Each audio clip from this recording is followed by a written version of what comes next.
இயற்கையை மருந்து சேனலுடைய மேலும் பல பதிவுகளை தெரிந்து கொள்ள இந்த சேனலை சப்ஸ்கிரைப் செய்யவும், பெல் பட்டனை அழுத்தவும்.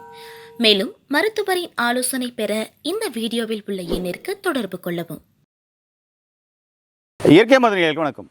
நம்முடைய அருகில் பாரம்பரிய வைத்தியர் இருக்கார். சித்த வைத்தியரையா சொல்கிறாரு, கிட்னி ஃபெயிலுக்கு அற்புதமான மூலிகை இருக்குது. அது தொடர்ந்து சாப்பிடும்போது EGFR லெவல் இன்க்ரீஸ் ஆகும்.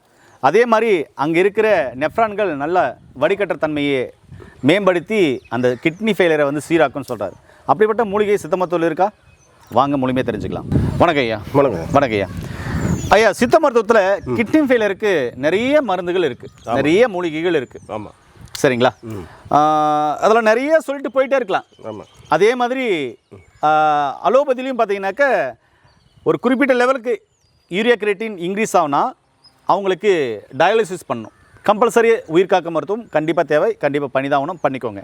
அதே சமயத்தில் சித்த மருத்துவத்திலும் சிறப்பான சிகிச்சையில் இருக்குது. உங்கள் அருகில் இருக்கிற சித்தா டாக்டர் கன்சல்ட் பண்ணி உங்கள் கிட்னி ஃபெயிலருக்காக நீங்கள் தொடர்ந்து சிகிச்சை எடுக்கும்போது படிப்படியாக நீங்கள் அதிலேருந்து மீண்டு வந்துட முடியும். அதோட உங்களுடைய உணவியல் முறை, வாழ்வியல் முறை, உங்களுடைய உணவில் சரிவிகித உணவு, அதை என்ன உணவு எடுக்கணும், என்ன உணவு எடுக்கக்கூடாதுன்னு இருக்குங்க.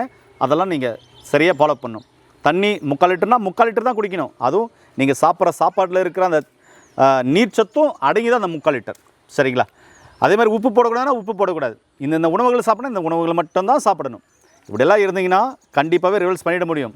இதுக்கான பிஃபோர் ஆஃப்டர் ரிப்போர்ட்டோட நிறைய ஃபேமிலி நம்மக்கிட்ட டெஸ்ட் மணி வீடியோ கொடுத்துருப்பாங்க. EGF லெவல் இன்க்ரீஸ் ஆன, அதாவது 18, 19 இருந்ததெல்லாம் 48, அப்புறம் 85 வரையும் வந்ததுக்கெல்லாம் ரிப்போர்ட் நான் தொடர்ந்து உங்களுக்கு போட்டிருப்பேன் வீடியோவை, அதுவும் பாருங்கள்.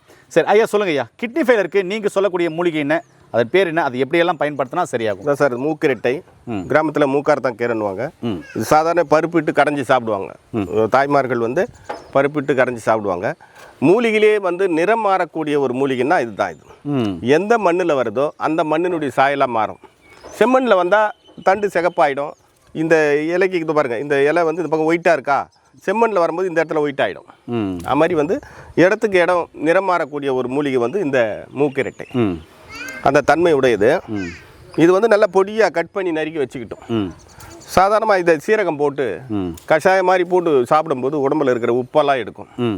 ஒருவேளை கிட்னி ரொம்ப பாதிக்கப்பட்டவங்க இதனுடன் பூனைமீசை இலை, நெரிஞ்சல், நீர்முள்ளி இதையெல்லாம் சம எடையாக போட்டு கஷாயம் கொஞ்சம் சீரகம் போட்டு கொஞ்சம் ஒரு ஸ்பூன் இதை போட்டு நல்லா கொதிக்க வச்சு வடிகட்டி தினமும் குடிச்சிட்டு வந்தாங்கன்னா உடலில் ஏற்படுகின்ற கிட்னி சுருக்கம், கிட்னி வீக்கம், அதில் உப்பு அதிகமாக இருக்கிறது, கொழுப்பு படிவது எல்லாத்தையும் ஃபில்டர் பண்ணி எடுத்துரும். கிட்னியில் உள்ள ஸ்டோனு, கிட்னி ஸ்டோன் எந்த ஸ்டோனாக இருந்தாலும் சரி, கம்ப்ளீட்டாக அது 10-20 mm இருந்தால் கூட தொடர்ந்து சாப்பிடும்போது கரைச்சி எடுத்துரும். அந்த மாதிரி கிட்னிக்கு மாத்திரம் இல்லை, உள்ளுறுப்புகள் அனைத்துக்கும், பொதுவாக ஈரலுக்கு வலுப்படுத்தக்கூடியது, மஞ்சள் காமாலை நோயை கட்டுப்படுத்தக்கூடியது, அனைத்து வகையான நோய்களும் கட்டுப்படுத்தி உடலை ஆரோக்கியமாக வைத்துக் கொள்ளக்கூடிய ஒரு அருமையான மூலிகை தான் இந்த மூக்கிரட்டை மூலிகை. ஓகேங்க ஐயா. ஐயா, இதுக்கு இன்னொரு வார்த்தை வடமொழியில் புனர்னவாசான்னு ஒரு வார்த்தை இருக்குது. புனர்னவாசம், உடலை திருப்பியும் சீரமைக்கிறதுனால தான் அது பேரே வந்துச்சுன்னு சொல்கிறாங்க. ஆமாம், உண்மை. இந்த சக்கரை நோயாளிகளுக்கும் பிபி உள்ளவர்களுக்கும் இது மிகப்பெரிய அற்புதமான துணை புரியுது, வேலை செய்யுதுன்னு சொல்கிறாங்களே, உண்மைதான். இது சக்கரை நோயாளிகள், பிபி உள்ளவங்க எப்படி எடுத்துக்கலாம்? சக்கரை நோயாளி, பிபி உள்ளவங்க இதே போல் இதை கஷாயமாக செஞ்சு அவங்க இந்த இதெல்லாம் போட வேண்டாம். அதாவது பூனை மீசை இதெல்லாம் போட வேண்டியதில்லை.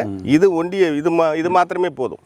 இதை இதே பொடியாக கட் பண்ணி காய வச்சு நல்லா இந்த அளவுக்கு எடுத்துணும். ஒரு 2 ஸ்பூன் அளவுக்கு ஒரு ஸ்பூன் சீரகம் போட்டு நன்றாக தண்ணியில் வச்சு கொதிக்க வச்சு வடிகட்டி குடிச்சிட்டு வரும்போது பிபி இருக்கும், பிபி குறையும், சக்கரை நோய் இருக்கும், சக்கரை குறையும்.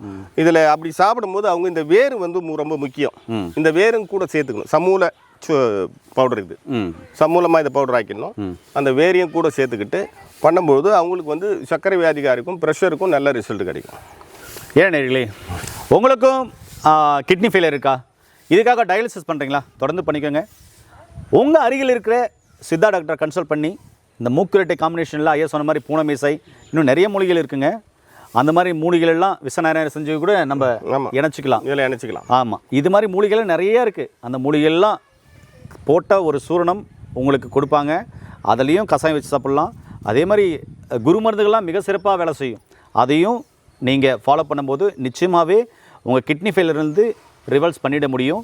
நான் சொன்ன மாதிரி தான், ஃபஸ்ட்டில் என்ன சொன்னோம் அதெல்லாம் மாற்றுவோம். சரிங்களா? இதுக்கான மூலிகைகள் நிறைய சித்த மருத்துவத்தில் இருக்குது. உங்கள் அருகில் இருக்கிற சித்தா டாக்டரை கன்சல்ட் பண்ணி கண்டிப்பாக ட்ரீட்மெண்ட் எடுத்துக்கோங்க. அப்படி இல்லைன்றவங்க கீழே போகிற நம்பருக்கு கால் பண்ணுங்கள். படித்த பட்டதாரி மருத்துவம் மூலமாக கிட்னி ஃபெயிலுக்காக பிரத்யேகமாக இங்கே கொடுக்குற மருந்துகளையும் உணவுகளையும் எடுத்துகிட்டு நோய் நொடி இல்லாமல் ஆரோக்கியமாக வாழுங்க. நல்லதை பகிர்ந்து ஆரோக்கியமான சமுதாயத்தை உருவாக்குவோம்.